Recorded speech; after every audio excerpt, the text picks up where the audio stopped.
ज्यादा पढ़ा लिखा होने से कुछ भी नहीं होता सर। अब आप सब पढ़े लिखे ही हो,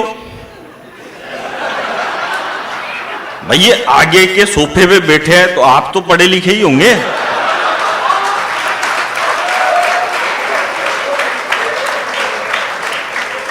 लेकिन एक बात बताओ, पढ़ लिख के आप लोगों ने भी कौन सा तीर मार लिया? सुन तो 5वीं पास को ही रहे हो।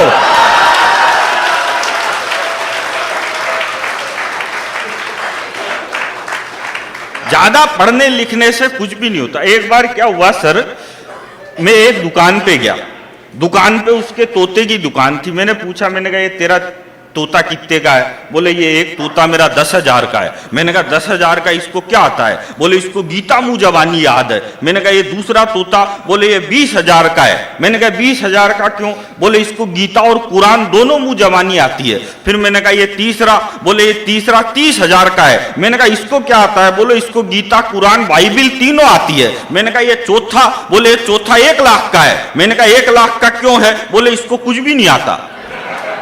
मैंने कहा फिर 1 लाख का क्यों है? बोले इसको कुछ भी नहीं होता, लेकिन ये तीनों तोते इस चौथे तोते को बॉस बोलते हैं।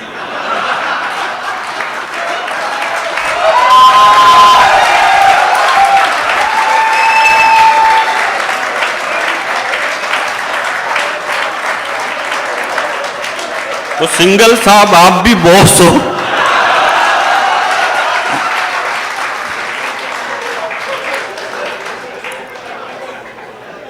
तो आदमी को बॉस बन के रहना चाहिए। क्या मतलब है कुछ आए जाए? ज्यादा पढ़ा लिखा होने से कुछ भी नहीं होता मेरे भाई। जब इस देश में याकूब मेनन को फांसी हुई तो इस देश का पढ़ा लिखा मीडिया बोले याकूब मेनन को गलत फांसी पे लटका दिया, याकूब मेनन के साथ अन्याय हुआ। याकूब मेनन जब फांसी पे लटक रहा था तो हिंदुस्तान के 350 लोगों ने चिट्ठी लिखी एक आतंकवादी के लिए सुप्रीम कोर्ट को कि दरवाजा खोलो, इसकी सुनवाई करो। और सुप्रीम कोर्ट के पढ़े लिखे मजिस्ट्रेटों ने भी रात के 3 बजे दरवाजा खोल दिया, बोला करो सुनवाई। ये पढ़ा लिखा मीडिया बोले याकूब मेनन को गलत फांसी पे लटका दिया, उसके साथ अन्याय हुआ है। जो वो फांसी पे लटक रहा था तो उसको अंतिम समय में उसकी 17 साल की बेटी से नहीं मिलने दिया गया। ये बहुत दुखद बात है। ये कौन बोला? ये देश का पढ़ा लिखा मीडिया बोला। तो फिर उसके बाद मैं बोला, मैंने कहा एक बात बताओ रे चोटों, जो आदमी 22 साल से जेल में बंद है,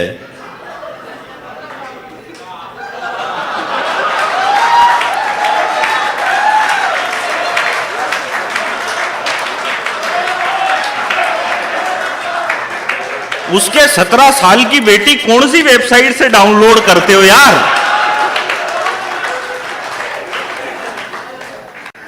तो ज्यादा पढ़ा लिखा होने से कोई फर्क नहीं पड़ता और ज्यादा अमीर होने का भी कोई फायदा नहीं है। अमीर आदमी वो नहीं होता जिसके घर के बाहर 10 BMW खड़ी हो। अमीर वो भी नहीं होता जिसके पास 1000 एकड़ की संपत्ति हो और अगली लाइन पर सबकी तालियां चाहिए मेरे को। अमीर वो भी नहीं होता जिसके घर के बाहर बहुत सारी BMW कारें खड़ी हो। वो भी नहीं होता जिसके पास हजारों एकड़ की संपत्ति हो। जिस घर के बाहर बच्चे और बुजुर्ग मुस्कुराते हुए मिले, समझ जाओ वही घर अमीरों का है।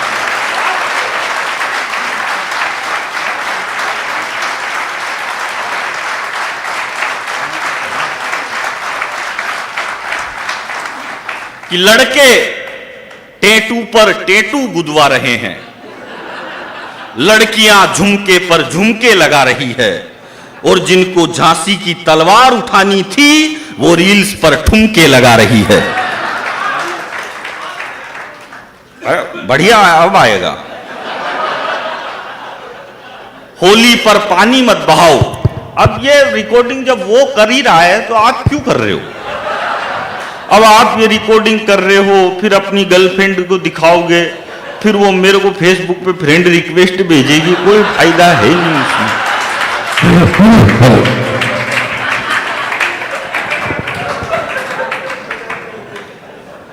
तो अभी कुंभ का मेला चला। कुंभ में मेरी लुगाई मेरे से बोली कि सब अपनी अपनी लुगाई को कुंभ में लेके जा रहे हैं, तुम भी मेरे को लेके चलो। वो देखो सुरेश ट्रेना ले गए, बहुत सारे ले गए। तुम भी मेरे को लेके चलो कुंभ में, तुमको फल मिलेगा, फल मिलेगा। हालांकि मेरा फल बड़ा होके स्कूल जाने लग गया, फिर भी पता नहीं कौन सा फल चाहिए उसको। अच्छा, कुंभ में जो योगी जी की पुलिस व्यवस्था है, लोग उससे बहुत नाराज हुए, क्योंकि लोगों की लुगाइयां 3-3 बार घूम गई। पुलिस जाती है फिर ढूंढ के ले आती है। अच्छा, मैं एक बार कोटा के मॉल में मेरी लुगाई के साथ हाथ में हाथ डाल के घूम रहा, तो ये सिंदल जी मेरे को मिल गए, यार बड़ा प्रेम करते हो तुम बहू से, हाथ ही नहीं छोड़ रहे। मैंने कहा भाई साहब इसका हाथ छोड़ता हूं, ये कभी साड़ी की दुकान में घुस जाती है, कभी ज्वेलरी की दुकान में घुस जाती है। अच्छा, वो साड़ी की दुकान में गई, सर उसने 500 साड़ियां पलट पलट दी, एक भी नहीं खरीदी। 500 उलट पुलट कर दी, उसको एक भी पसंद नहीं आई। फिर बोली भैया वो वाले डिब्बे में क्या है वो दिखाओ। तो दुकान वाला बोला मैडम मेरे खाने का टिफिन है, अब इसको भी खाओगी क्या? हालांकि मैं दुनिया में सबसे ज्यादा इज्जत सर किसी की करता हूं तो मेरी लुगाई की करता हूं, आपको भी करनी, आप तो कर ही रहे हो, खैर और करनी चाहिए। क्योंकि इसलिए करता हूं क्योंकि उसने 500 साड़ियां पलटी, एक भी नहीं खरीदी। फिर मैंने सोचा इसने मुझे भी चुना है।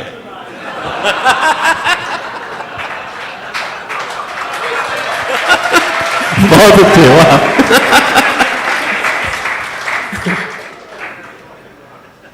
ये पानी पिलाओ, बस पानी होना चाहिए इसमें, बाकी और कुछ भी नहीं होना चाहिए। और बाकी और कुछ भी हो तो फिर इधर भी होना चाहिए।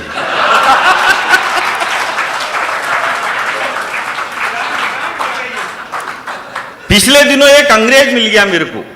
अंग्रेज मुझसे बोला तेरे को इंग्लिश आती है? मैंने कहा यस। बोला कितनी? मैंने कहा बस। हालांकि सर इंग्लिश ज्यादा हार्ड नहीं होती, बस उसमें थोड़ा सा पानी ज्यादा मिलाना पड़ता है, फिर उसके बाद वो भी सॉफ्ट हो जाती है।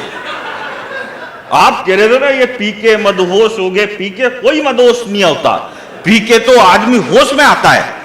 जब कोरोना काल में इस देश की अर्थव्यवस्था नीचे गिर गई, जब कोरोना काल में इस देश की अर्थव्यवस्था गर्त में चली गई, तो देश की सरकार ने अर्थव्यवस्था ऊपर उठाने के लिए न कोई मंदिर खोला, न मस्जिद खोली, न गिरजाघर खोले, न गुरुद्वारे खोले। हिंदुस्तान की सरकार को केवल एक ही कौम पर भरोसा था, और देश की सरकार ने सबसे पहले खोले तो दारू के ठेके खोले, और पी पी के बेवड़ों ने अर्थव्यवस्था को इतना ऊपर उठाया, इतना ऊपर उठाया, इतना ऊपर उठाया, वो नीचे आने का नाम ही नहीं ले रही।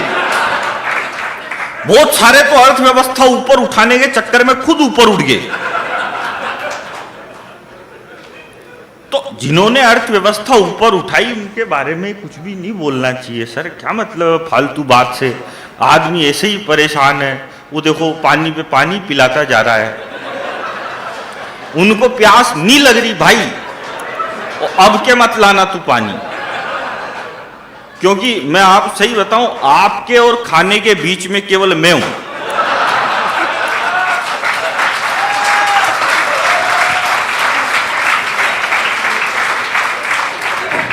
मेरे बैठते ही फिर सारी व्यवस्था। तिवारी जी बढ़िया चल रहा है सर, तिवारी जी बढ़िया आदमी है। तिवारी जी मेरे को बताऊं, मैं चाहता हूं आप जैसे तो मतलब 1000-2000 प्रोडक्ट और होने चाहिए, और ऐसे लोगों को दूसरी जगह अमेरिका, लंदन, यूरोप, फिर वहां पे एक्सपोर्ट करना चाहिए कि बोले इंसान ऐसे होते हैं जिनके चेहरे पे सदा मुस्कुराहट बरकरार रहती है। ऐसी मुस्कुराहट बरकरार रहनी चाहिए।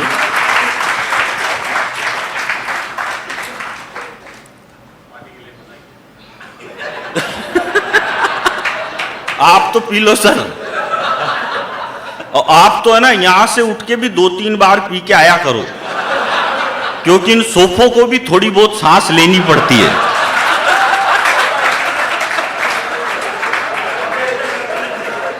तो कुर्सी को भी तो लेनी पड़ती है, ली है। अच्छा क्या है, ये जो कवि होते हैं ये तो गीतकार थे। हमारे कवि सम्मेलन में वीर रस के कवि भी होते हैं। अब वो उनको कुछ नहीं लेना देना, वो जोर जोर से पाकिस्तान तेरा नक्शे में से नाम मिटा देंगे। और उसका ऐसे ही मिट रहा है, अब तू क्या मिटाएगा?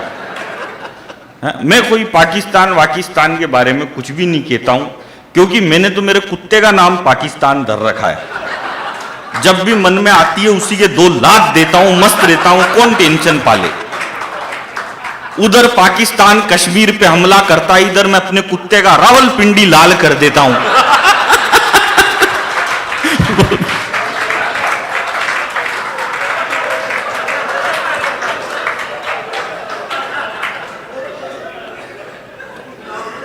आजकल क्या है, कोई भी आ जाएगा हमारे कवियों में, राहुल गांधी के बारे में जाने क्या क्या बोल देते हैं। मैं इनको मना करता हूं, नहीं बोलना चाहिए। राहुल जी के बारे में किसी को कुछ भी नहीं बोलना चाहिए, क्योंकि दरअसल राहुल गांधी हम हास्य कवियों के कुल देवता है।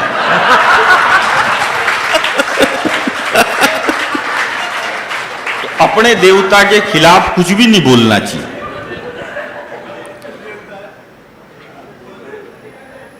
अच्छा, मैं किसी भी राजनीतिक पार्टी का आदमी नहीं हूं, न मैं बीजेपी का हूं, न मैं कांग्रेस का हूं, न सर आपकी बंगाल वाली का हूं। मैं किसी भी पार्टी का आदमी नहीं हूं, मैं केवल मेरी लुगाई का आदमी हूं। मुझे कोई पार्टी वार्टी से। अच्छा, हमारे देश के पहले प्रधानमंत्री थे नेहरू जी। नेहरू जी के कपड़े विदेशों में धुलने जाते थे। मोदी जी ऐसा नहीं करते। मोदी जी के 10-20 जोड़ी गंदे होते हैं, वो खुद ही विदेश चले जाते हैं। सारे एक बार में धुलवा लाते हैं। बार बार का टंटा ही कौन पाले। अच्छा, मोदी जी आजकल जहां कहीं भी भाषण देने के लिए जाते हैं तो अडवाणी जी और मुरली मनोहर जोशी दोनों को साथ में लेके जरूर जाते हैं, और दोनों को फिर ऐसे जैसे बीच में बिठा देते हैं, जैसे बाबूजी हमने आपको बिठा रखा है। फिर कहते हैं, भाई और बहनों, आज मैं जहां कहीं भी हूं इन दोनों की वजह से, और ये दोनों जहां कहीं भी है मेरी वजह से है।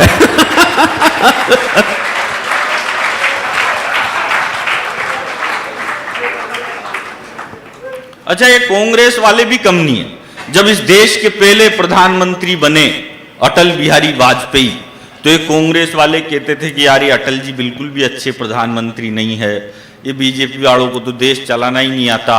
फिर अटल जी थोड़ा बीमार पड़ गए, पीछे हट गए। फिर अटल जी पीछे हटे तो अडवाणी जी मुख्य धारा में आए। तो अडवाणी जी ने क्या करा, उन्होंने पाकिस्तान में जाके जिन्ना की मजार पे फूल चढ़ा दिए। तो जिन्ना की पे तो नहीं चढ़े, उनकी खुदगी पे ही चढ़ गए। तो ये बोले कि अडवाणी जी तो और खराब है, इनसे तो अटल जी लाख गुना अच्छे थे। अडवाणी जी तो बहुत बेकार है, इनसे तो अटल जी लाख गुना अच्छे थे। फिर अडवाणी जी भी पीछे हटे। फिर वो आए 56 इंच की छाती वाले, चाय वाले। तो चाय वाले को देख के बोले कि ये चाय वाला तो और खराब है, इनसे तो अडवाणी जी लाख गुना अच्छे थे, इनसे तो अटल जी लाख गुना अच्छे थे। और मैं तो कह रहा हूं, रे कांग्रेस वालों, अभी तो तुमने चाय वाला देखा है, जिस दिन यूपी का गाय वाला देख लिया उस दिन कांग्रेस वालों को ये नरेंद्र मोदी देवता नहीं लगने लग जाए तो मेरी गारंटी।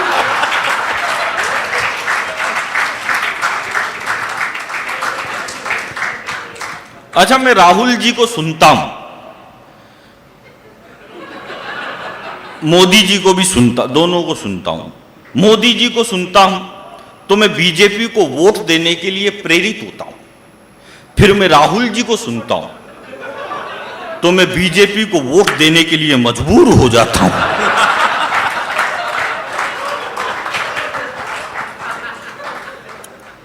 तो मैं इंटेलिजेंट आदमी, वो अंग्रेज आया मेरे से मिलने।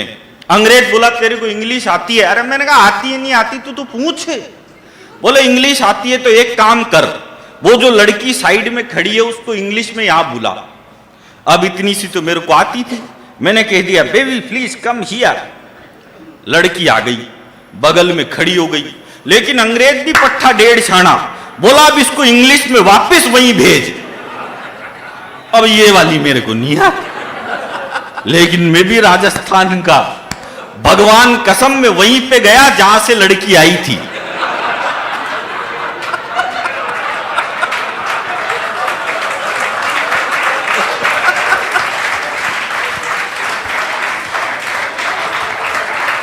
वहां जाके फिर बोल दिया प्लीज कम हियर। दिमाग से काम करना पड़ता है। आपके अंदर जितना टोटल दिमाग है उतना तो मेरा खराब ही रहता है।